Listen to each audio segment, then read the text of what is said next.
And if I'd had the opportunity to do more with it at the debate, I would have. Unfortunately, the debate was set up for 1-minute responses, and that put extraordinary limitations on what I was able to do. We requested 4-minute responses, and if our request had been granted, I probably could have dealt with this last Thursday. But in a 1-minute response, it's pretty tough.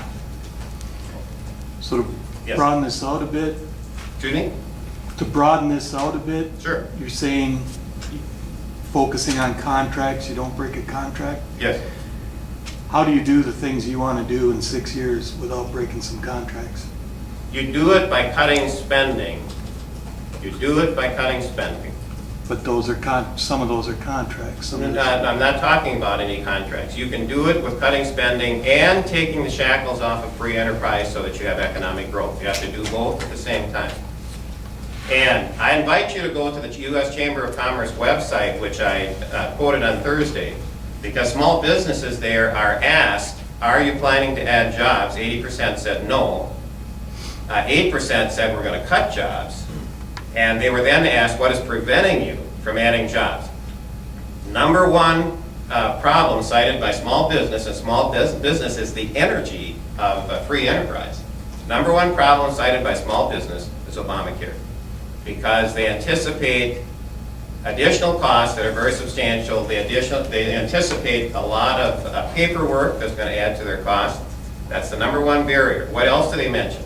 They mention the uncertainty of the economy with the huge deficit and the runaway spending. They mention the regulations, which are unnecessary and extraordinarily burdensome. They mention those kinds of things. So you have to take the shackles off free enterprise, but then you have to start cutting spending. So where do you start? Where do you cut the spending? Pardon? Where do you cut the spending? Okay, let's talk about where you cut spending. And I want to begin with the staff report for Congressman Ise's hearing last, I believe it was April, on Medicaid fraud. The staff estimated that we could easily be losing up to $100 billion a year through Medicaid fraud.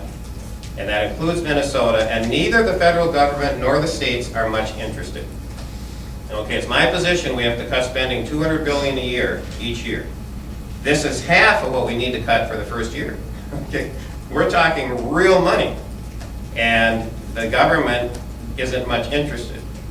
I think you know I'm opposed to corporate welfare. We're $36 billion in the red right now with General Motors.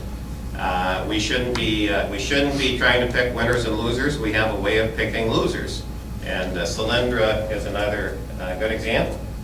Okay, education.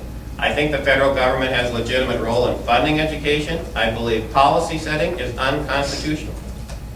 And I would replace the Department of Education, or at least redefine it, so that it is a financial support through block grants institution, but not a policy setting body. What happens with the policy by the Federal Department of Education? We put bureaucratic nightmares on our schools. It doesn't help education. It makes our education substantially worse. So there are lots of things like that. Then let me mention the $400 billion price tag on the food stamp program and the so-called Farm Bill. That's really it's really a food stamp bill with a Farm Bill rider. Okay, spending that more than doubles since the last bill, 2008. The last bill spent less than $200 billion on nutritional programs. This one spends $400 billion on nutritional programs. Why is that such an issue? It's because the food stamp program, keep in mind, I have nothing against people on food stamps. I have nothing against the food stamp program itself. But it is administered so poorly that we have no way of knowing whether people on food stamps actually are people who need them. And if you want me to go into detail on that, I'll give you a 20-minute lecture. The incentives are wrong. Okay, the incentives are to get more people on food stamps. When I was in the legislature, I worked with Governor Perpich to reshape a department that was called Economic Security, and we created instead the Department of Jobs and Training. Why? We believe we should help people become self-sufficient and get them off welfare, not on. That was the whole strategy. By the way, I became very good friends with Rudy Perpich in doing that. We were on the same page on that issue. Food stamps is designed to get people on welfare, not ought. That is, that is simply horrible public policy. So what does Mr. Walls want to do? He just wants to dump more money that we don't have on a program that's a disaster. So there are all kinds of things. I mean, cutting spending is doable. Okay. And of course, one of my prime examples is north of Grand Rapids. There's a so-called science project that is spending $50 million federal dollars to study the effects of global warming on peat bugs. All right, $50 million. And the political agenda is pretty obvious. All right, and we simply can't afford to be wasting tax dollars that way. So we've got greenhouses in the peat bogs. Keep in mind that the final analysis is that economic growth is about being productive. It's not about spending money. Economic growth is all about productivity. And building greenhouses in peat bogs is not being productive. By the way, on my little farm, we fill over 100 semis with grain every year. All right, one little farm. That's being productive. That's what economic growth and vitality is all about. I'm a private sector guy. I haven't spent all my life working for the government.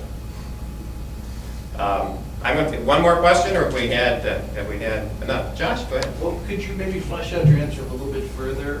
With your proposal to balance the deficit that you've touted multiple times, would that involve absolutely no cuts whatsoever to Social Security, Yes. veterans, and everything else? We don't need to cut Social Security. We don't need to cut Medicare. We don't need to cut veterans benefits. But what we have to do is we have to start cutting things like the fraud, like the waste up in Grand Rapids, like the counterproductive food stamp program, and we have to take the shackles off of free enterprise. We have to do both. If we do both, we will be okay. But it has to be that two-pronged strategy. Ladies and gentlemen, thank you for coming. We're here to set the record straight. And that will always be a very high priority for me. So, thank you much.